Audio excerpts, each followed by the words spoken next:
CBCID விசாரணை பத்தாது, வேணும் நீங்க கேட்டிருந்தீங்க. ஆனா சிபிஐ விசாரணை தேவையில்லை, இதற்கு முன்பு நடைபெற்ற சம்பவங்களையும் சிபிசிஐடி விசாரணை தான் நடந்திருக்குது, ஏன் இப்ப சிபிஐ விசாரணை தேவைன்னு சொல்லி கேட்டிருக்காங்க. ஆனா இதற்கு முன்பு நடந்திருக்கக்கூடிய சம்பவம் போன ஆண்டு செஞ்சி மஸ்தானுக்கு முதல் குற்றவாளி மருவூர் ராஜா வந்து கேக் ஊட்டி விட்டார். அந்த போட்டோ வேணா பத்திரிகை மறுபடியும் கொடுக்குறேன்.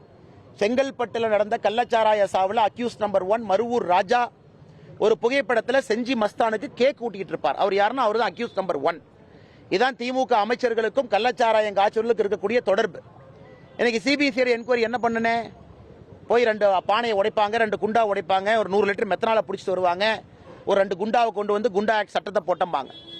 எங்களுடைய இது என்பது திராவிட முன்னேற்ற கழகத்தினுடைய தலைவர்களுக்கும் கள்ளச்சாராயம் காய்ச்சுவர்களுக்கும் இருக்கக்கூடிய தொடர்பை வெளியே கொண்டு வரும். அதற்கு தான் சிபிஐ என்கொயரி தேவைப்படுகிறது. அதனால் எங்களுடைய கருத்திலே தெளிவாக இருக்கின்றோம். உள்துறை அமைச்சருக்கு எழுதியிருக்கின்றோம். இது ஆளுநர்ட்டி நாங்கள் முறையாக வைக்க போகின்றோம். அதனால் நிச்சயமாக தமிழ்நாடு பாருங்க, ப்ராசிக்யூஷன் சாங்ஷனே வித்ட்ரா பண்ணிட்டாங்க. தமிழகத்திற்குள்ள சிபிஐ வர வேண்டும் என்றால் மாநில அரசு அனுமதி வாங்கணும். எவ்வளவு விவரம் பாருங்க, 1 வருஷத்துக்கு முன்னாடி ப்ராசிக்யூஷன் சாங்ஷனே எடுத்த அரசு. ஆனால் சிபிஐ வர வேண்டும் என்றாலும் கூட இன்னைக்கு நிலைமை என்னன்னா கோர்ட்டு மூலமா வரலாம், அல்லது மாநில அரசு அனுமதி கொடுத்த பிறகு வரலாம். இதான் தமிழகத்தில் இன்னைக்கு இருக்கக்கூடிய ஒரு மோசமான சூழல். ஆனா நிச்சயமாக சிபிஐ என்கொயரி நடந்தால் மட்டும்தான் இதனுடைய முதல் முழு விவரம் வெளியே வரும். அண்ணா, கண்கெட்ட பின் சூரிய நமஸ்காரம். நான் உங்களுக்கு இன்னைக்கு ட்விட்டர்ல ஒரு பதிவு போட்டிருக்கேன், முதலமைச்சருடைய வீடியோ போட்டிருக்கேன். ஓராண்டுக்கு முன்பு முதலமைச்சர் பேசிய வீடியோ. தமிழகத்தில் வார வாரம் கள்ளச்சாராயத்திற்காக கூட்டம், கண்காணிப்பு கூட்டம் நடக்கும் முதலமைச்சர் சொல்லியிருக்கார். வார வாரம் கண்காணிப்பு கூட்டம் மாவட்டத்தில். முதலமைச்சர் சொல்லிட்டு எத்தனை கண்காணிப்பு கூட்டம் நடந்திருக்கு இந்த ஓராண்டுல, எத்தனை கண்காணிப்பு கூட்டத்தில் முதலமைச்சர் பங்கேற்றிருக்கிறாங்க, அந்த கண்காணிப்பு கூட்டத்தினுடைய நகலை நம்ம கொடுக்கட்டும், மினிட்ஸ் ஆஃப் த மீட்டிங். அந்த கண்காணிப்பு கூட்டத்தின்படி என்ன நடவடிக்கை எடுத்திருக்காங்கன்னு முதலமைச்சர் சொல்லட்டும். அவர் வெளிப்படையாக சொன்ன வீடியோவை இன்னைக்கு வெளியிட்டு இருக்கிறோம். அதனால் இந்த 52 வாரம் ஒரு ஆண்டுல எத்தனை கண்காணிப்பு கூட்டம் கள்ளச்சாராயத்திற்காக தமிழகத்தில் காவல்துறை அதிகாரிகள், டிஸ்ட்ரிக்ட் கலெக்டர் நடத்தி இருக்கிறாங்க, எத்தனையில முதலமைச்சர் பங்கேற்றாங்க சொல்லட்டும். எல்லாம் பொய். அந்த நேரத்தில் பத்திரிகை நண்பர்களை சமாளிப்பதற்கு ஒரு பொய்யை சொல்லிட்டு கிளம்பிடுவாங்க. ஓராண்டு கழித்து அடுத்த இது போன்ற ஒரு நிகழ்வு நடக்கும் பொழுது மறுபடியும் வந்து அடுத்த பொய்யை சொல்லுவாங்க. அதனால் முதலமைச்சர் அவர்கள் போன ஆண்டு கொடுத்த ப்ராமிஸ் முதல்ல சொல்லட்டுங்கன்னா, அதே அவர் பண்ணலையே, அதையும் அவங்க செய்யலையே. அடுத்த ஆண்டு மறுபடியும் நடக்கும் வரை நாம் கண்ணை மூடிக்கொண்டதை பார்த்திருக்க வேண்டுமா? கள்ளச்சாராய தமிழக அரசு சிறப்பாக செயல்பட்டு சொல்லி திமுக கூட்டணி கட்சிகள் சொல்றாங்க. ஆனால் இதை விட வெட்கக்கேடு எதுவுமே இல்லைண்ணா. கம்யூனிஸ்ட் கட்சி முதல்ல குதிச்சு வருவாங்க, தாவி வருவாங்க. இன்னைக்கு கம்யூனிஸ்ட் கட்சி சொல்றாங்க, ஐயோ திமுகவை குற்றம் சுமத்தாதீங்க, சமுதாயம் கெட்டு போச்சு அப்படிங்கிறாங்க.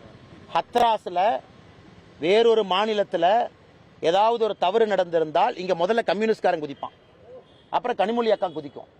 அதை சுற்றி ஒரு கும்பல், ஜோதிமணி அக்கா, இந்த காங்கிரஸ்ல மாணிக்கம் தாக்கூர், இன்னைக்கு இருக்கக்கூடிய செல்வ பெருந்தகை, திருமாவளவன், இவங்கள குதிச்சுட்டு இருப்பாங்க, தம்மா தம்மான்னு குதிப்பாங்க. எதுக்குன்னா ராஜஸ்தான்ல ஒரு குக்கிராமத்துல அங்க இருக்கக்கூடிய குடிசையில அந்த குடிசைக்குள்ள ஏதோ நடந்துருச்சாமா. இதெல்லாம் அவங்களுடைய ஆர்ப்பாட்டம். தமிழகத்தில் இத்தனை காலமாக மெழுகுவத்தி ஊர்வலம், ஹத்ராஸ் ஊர்வலம் இல்லாது. இன்னைக்கு கள்ளக்குறிச்சியில மையப்புள்ளியில 55 பேர் இறந்திருக்கிறாங்க. எங்க போச்சு உங்க மான ரோஷம்?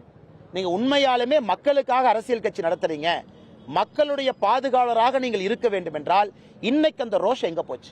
அதனால திமுகவுடைய கூட்டணி கட்சிகள் முழு அடிமைகள் என்பதை இன்னைக்கு பத்திரிகை நண்பர்களுக்கும் தமிழக மக்களுக்கும் உணர்த்தி இருக்கிறாங்க. முழு அடிமைகள். ஒரு கண்டன குரலை காணோம். இதற்கு முன்னாடி யாரோ வருவாங்க, சமூக ஆர்வலர், சினிமா நடிகர்கள் யாரோ கிளம்பி வருவாங்க, இதற்கான அதற்கான. இன்னைக்கு யாரும் ஒண்ணுமே பேசலீங்கண்ணா. டிஷர்ட்டை போட்டுட்டு வருவாங்க, யாருமே பேசல. அதெல்லாம் விடுங்கண்ணா. இதை விட ஒரு பெரிய நிகழ்வு 2.5 ஆண்டு தமிழகத்தில் நடக்கலீங்கண்ணா. முதலமைச்சர் ஏன் கள்ளக்குறிச்சிக்கு போகல? ஒரே கேள்வி. கள்ளக்குறிச்சி சென்னையிலிருந்து 3 மணி நேரம், பைலட் எஸ்கார்ட் கார்ல போனா 2.5 மணி நேரம், ஹெலிகாப்டர் எடுத்தாருன்னா 35 நிமிஷம். கள்ளக்குறிச்சியில் ஹெலிபேட் இருக்கு, 35 நிமிஷம் ஹெலிபேடு. அங்க போயிட்டு வர்றதுக்கு 35 நிமிஷம். ஒரு ஹெலிகாப்டர் தமிழக அரசு வாடகை இல்ல, முதலமைச்சர் வந்து கார்ல போனா சோர்ந்து போயிருவாரு, அவர் சட்டப்பேரவையில் பேசணும்னு சொன்னாங்கன்னா ஹெலிகாப்டர்ல போயிட்டு வாங்க, அங்க போய் ஒரு நாள் தங்குங்க. டிஜிபியும் சீஃப் செக்ரட்டரி கள்ளக்குறிச்சி கூட்டிட்டு போய் ரிவ்யூ மீட்டிங் அங்க நடத்துங்க. கலெக்டர் ஆபீஸ்ல ரிவ்யூ மீட்டிங் நடத்துங்க.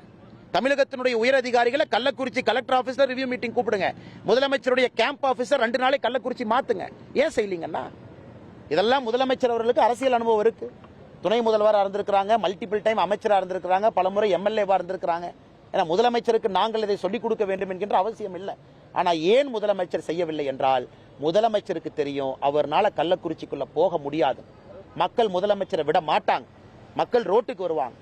ஆளுகின்ற முதலமைச்சரையே கள்ளக்குறிச்சிக்குள்ள விடாத ஒரு நிலைமை தான் கள்ளக்குறிச்சியில் நடந்திருக்கு. அதனால் இதையெல்லாம் விட்டு முதலமைச்சர் முதல்ல கள்ளக்குறிச்சிக்கு போட்டும், மக்களை பார்க்கட்டும், கேம்ப் ஆபீஸ் கள்ளக்குறிச்சி டிக்ளேர் பண்ணட்டும், அதன் பிறகு முதலமைச்சர் பேசிட்டு நாங்கள் ஏத்துக்கிறோம்.